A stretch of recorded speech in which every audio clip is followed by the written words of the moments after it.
BNP কে কিন্তু ক্ষমতা আনছে সুন্নিরা ভোট দিয়ে, এবং আমি ব্যক্তিগতভাবে এটা বিরোধিতা করছি। সুন্নিরাই ভোট দিয়ে বিএনপি কে ক্ষমতা আনছে। সেই বিএনপি এখন সমাবেশ করে, বৈঠক করে, সেখানে কোনো সুন্নি সুফি ওলামা একরাম নাই। এই যে মাজারের মধ্যে যারা গাঁজা সেবন করে, ভণ্ডামি করে, নারী পুরুষ একত্রে নাচানাচি মিলামিশা করে, এদেরকেও আমাদেরকে প্রোটোকল দিতে হবে।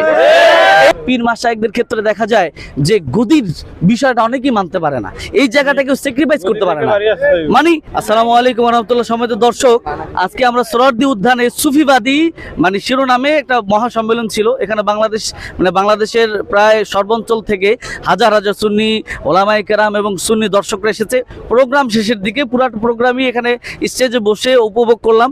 চমৎকার মনোমুগ্ধকর একটা প্রোগ্রাম ছিল, এবং সবচেয়ে ভালো লাগার যে জায়গাটা হচ্ছে যে এই প্রোগ্রাম একেবারে শান্তিপূর্ণভাবে সমাপ্ত হয়েছে, সফল হয়েছে।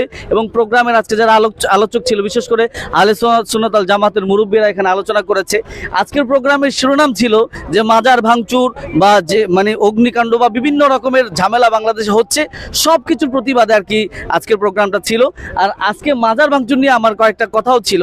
দেখেন, মাজার বাংলাদেশে যেসব জায়গার মধ্যে মাজারগুলো ভাঙা হয়েছে, মাজার আক্রমণ হয়েছে, আমি আগেও বলেছি, এখনো বলছি যে অবশ্যই সেই মাজারগুলো আমাদেরকে পাহারা দিতে হবে। মাজার যারা মাজার ভাঙতে আসে, সরকার এবং প্রশাসন যদি এটার কোনো রকমের কোনো পদক্ষেপ না নেয়, আমরা নিজেরা সেটার প্রোটোকল দিব। আমরা নিজেরা আইন হাতে তুলে নিতে বাধ্য হব যে আসলে মাজারটা ভাঙার জন্য কারা আসে, এটা আমরা দেখতে চাই। এবং আমাদেরকে দায়িত্বশীল হতে হবে। আমাদেরকে দেখতে হবে যে মাজারগুলোর মধ্যে কারা মাজারকে প্রশ্নবিদ্ধ করছে, এবং কারা মাজারের মধ্যে আজকে অনেক আলোচক এই কথাটা বলছে, প্রায় মুরব্বী আহলে সুন্নাত ওয়াল জামাতের প্রত্যেকটা মুরব্বী এই কথা বলছে যে মাজারের মধ্যে যারা গাঁজা সেবন করে, ভণ্ডামি করে, নারী পুরুষ একত্রে নাচানাচি মিলামিশা করে, এদেরকেও আমাদেরকে প্রোটোকল দিতে হবে। এই জায়গাটায় প্রত্যেকটা সুন্নি ওলামায়ে কেরামের দায়িত্ব নিতে হবে। আমরা প্রত্যেকটা সুন্নি মানুষের দায়িত্ব নিতে হবে। আমরা মাজারকে প্রোটোকল দিব। মাজারে যদি ভণ্ডামি হয়, আমরা সেটাকেও কি করব, প্রোটোকল করব। এবং পাশাপাশি যারা মাজার ভাঙতে আসবে তাদেরকেও আমরা প্রোটোকল দিব।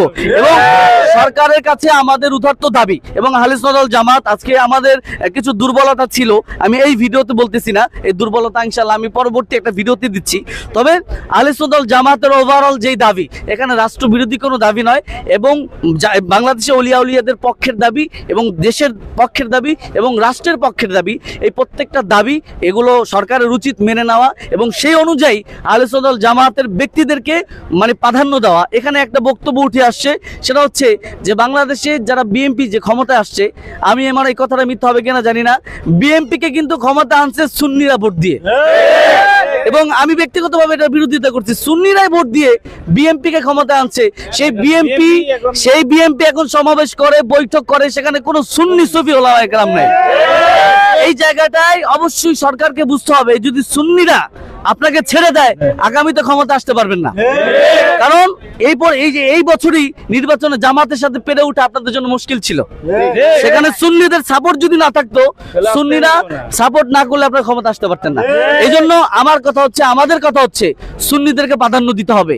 আমাদের বাংলাদেশে অধিকাংশ মুসলমান সুন্নিরা হাক ডাক তাদের কম, তারা কথা কম বলে, তারা মারামারি কম করে, ভাঙচুর কম করে, এই জন্য তাদেরকে ফিল্ডে দেখা যায় না।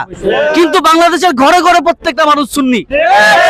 ফুরফুর, জোনপুর, আহলে সুন্নাত ওয়াল জামাতের আলা হযরতপন্থী বা মাইজ ভান্ডার বা রেজবিয়ার যত দরবার আছে বাংলাদেশে, সবাই সুন্নিপন্থী। এবং অধিকাংশ আমাদের সুন্নিদের একটা সমস্যা থেকে আমরা অ্যাক্টিভ না, আমরা ঘর থেকে বের হতে চাই না। আজকে যদি সুন্নিরা ঘর থেকে বের হতো, এই যে সোহরাওয়ার্দী উদ্যানতে একটা ভরছে আরো 10টা লাগতো ভরতে। কিন্তু আজকে জামাতে একটা প্রোগ্রাম হোক, দেখবেন এটা বইরা আর ওদিকে মানুষ সবাই অ্যাক্টিভ, কিন্তু সুন্নিরা অ্যাক্টিভ না। আর আজকের প্রোগ্রামে আমি ফলো করছি, অনেক সুন্নি আলেমরাও আসেনি। কেন সুন্নি একটা প্রোগ্রাম আলেমরা কেন আসবে না? না আসার কি হয়েছে? আমাকে বক্তব্য দিতে দেয় না তো কি হয়েছে? আমি তো বক্তব্য দেখছি, শুনছি, এটাই তো আনন্দ। আমি এখানে আসলাম, সাপোর্ট করলাম, ভিডিও করলাম, এটাই তো। আমরা যদি এটা না করি, প্রচারণার কাজ না করি, নিজেরা না আসি, আমরা যদি সবার গদি ধরে রেখে বসে থাকি, তাহলে সুন্নিয়ত প্রচার হবে না।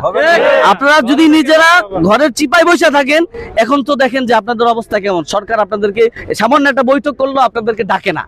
সামনে এমন সময় আসবে যে বাংলাদেশের সুন্নিয়ত সুন্নিয়তের কোনো রকমের কোনো ইয়া থাকবে না, চিহ্ন থাকবে না। এই জন্য বেশিরভাগ সুন্নি মানুষ আমাদেরকে জাগ্রত হতে হবে, পাশাপাশি সত্য প্রচার করতে হবে। এবং মিডিয়ার গুলোর মধ্যে সুন্নিদের অপপ্রচারটা বেশি হয়, এই অপপ্রচারের বিরুদ্ধে সত্য প্রচারটা আমাদের করতে হবে। যারা মাজারে ভণ্ডামি করতেছে এরা সুন্নি না, এরা কি সুন্নি? মাজারে যারা ভণ্ডামি করে এরা সুন্নি না, এরা